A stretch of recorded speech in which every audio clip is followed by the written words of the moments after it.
Wabarakatuh.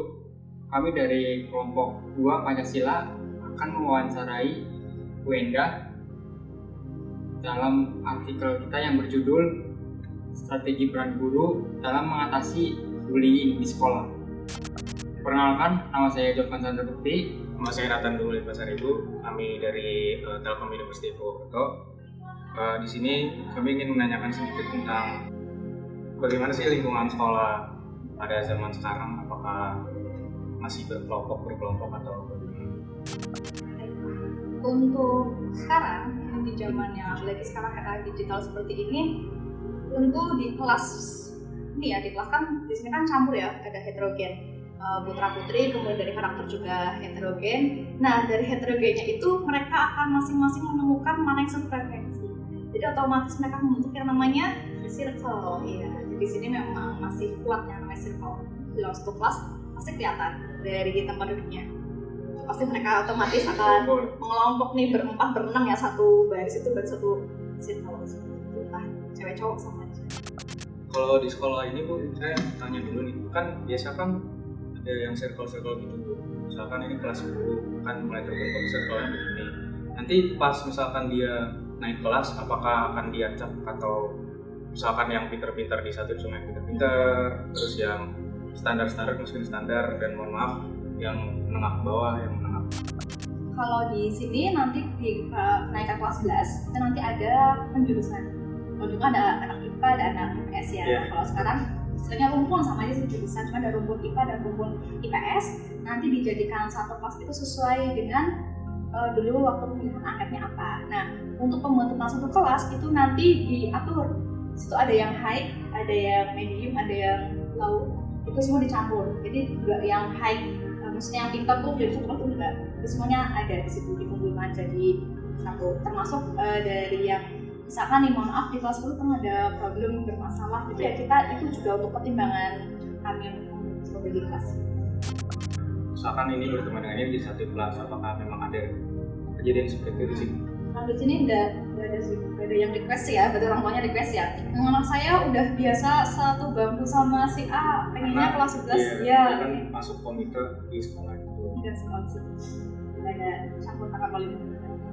Tapi untuk bullying di sini apa masih sering terjadi? Kalau kita bahas bullying ya, itu kan artinya kan luas. Sebenarnya bullying ada verbal dan non verbal. Kalau kejadian di sekolah itu bullying yang misalkan sampai menyudutkan anak, dipukul dan sebagainya, alhamdulillah tidak ada. Tapi ada beberapa anak yang dirinya merasa dibully oleh temannya karena merasa disisihkan oleh teman-temannya. Kayak dikucilkan, merasa dikucilkan ada. Padahal itu belum tentu, itu namanya pembulian belum tentu ya. Dia hanya baru merasa satu pihak sebenarnya. Merasa, padahal dia ada introspeksi apakah karena memang dikucilkan atau dia yang tidak mau berbaur dengan teman-temannya. Itu kan ada kemarin kejadian seperti itu ya, kami gali, memang ternyata dia anak baru dan belum bisa yang langsung berbaur dengan semuanya, jadi membutuhkan waktu untuk adaptasi lah. Jadi sebenarnya itu bukan bentuk bulian, tapi dia merasa dia dibully oleh teman-temannya seperti itu. Baik, mau nanya lagi. Maaf, untuk sekolah ini apakah kayak ada anak kebutuhan khusus, jadi ada masalahnya? ABK ya. Ada di kelas 10 ini kami ada 3 anak ABK. Kelasnya dipisah atau disatuin? Kalau mereka ada 2 yang jadi satu, tapi kalau nggak salah kelas 10 ya, jadi kelasnya nggak ada kelas 10. Setahu saya tuh ada yang satu kelas sepertinya, dan itu mereka memang dari SMP udah bareng. Kebetulan di SMP-nya itu dia di SMP yang memang bisa menerima anak ABK. Kemudian di sini orang tuanya janjian, oh ini si A sekolah di sana, ayo kita daftarin anak kita juga di sana. Akhirnya dibarengin di sekolah di sini, dan kalau itu karena ABK ya. Jadi itu memang dijadikan satu kelas karena kan sosialnya ABK dengan yang normal kan berbeda ya. Jadi mereka nyambung. Kalau yang ABK ini ngobrol bertiga ya kayak anak biasa, mereka ngobrol normal. Jadi ABK yang mereka learning, kemudian ada yang dia tuh aktifnya tapi aktif yang itulah yang berlebihan kayak cerewet kayak ngomong terus ada ABK di situ aja. Tapi misalkan kalau di kan ada ya tugas kelompok itu anak ABK-nya itu dikucilkan atau enggak, kalau yang ABK itu tetap dijadikan satu kelompok, nanti dia diberi tugas semampunya dia.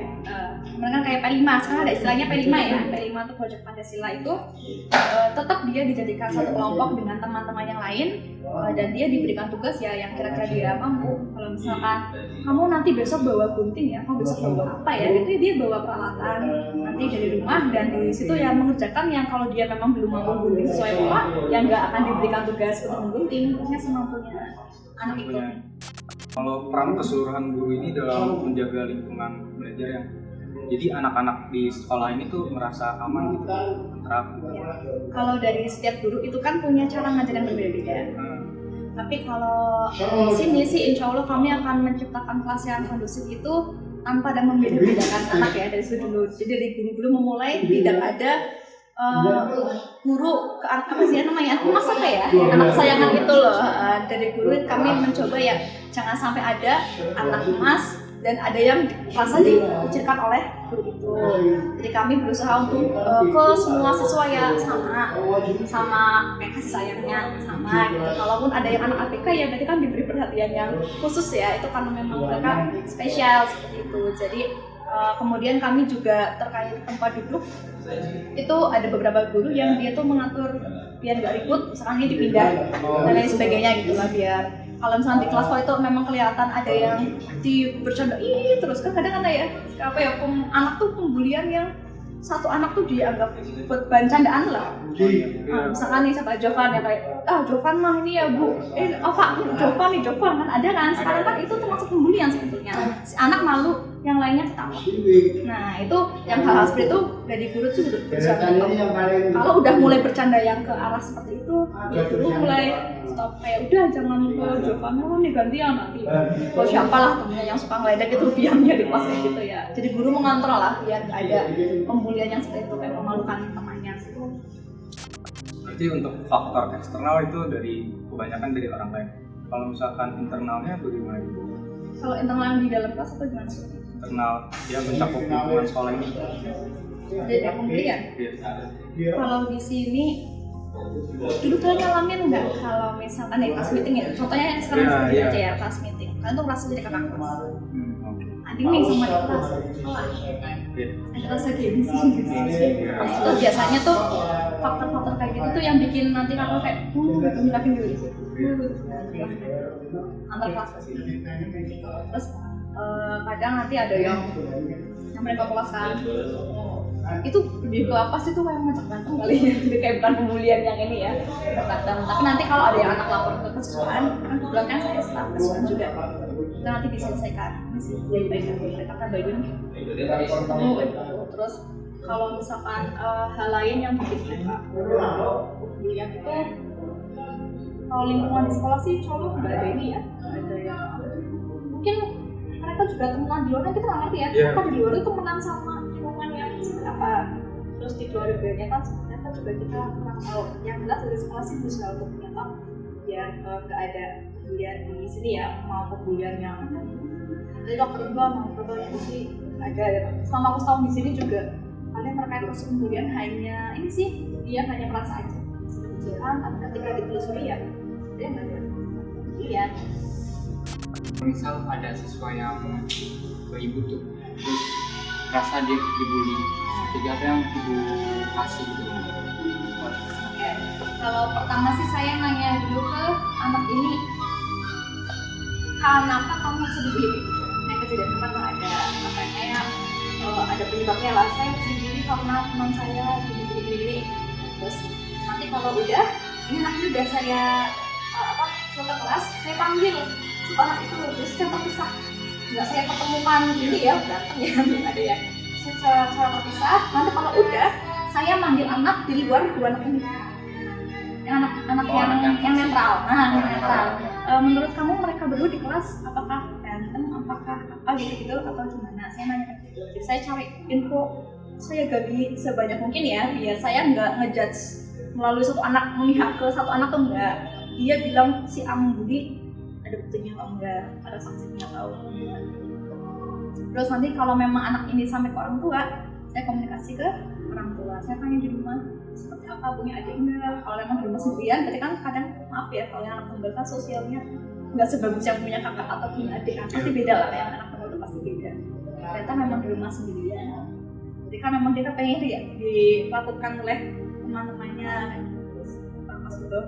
Jadi intinya ya saya cari informasi sebanyak mungkin kalau ada laporan. Terima kasih untuk Ibu Enda atas waktunya. Kami dari kelompok 2 Pancasila Telkom University kelas Informatika 03 pamit. Assalamualaikum warahmatullahi wabarakatuh.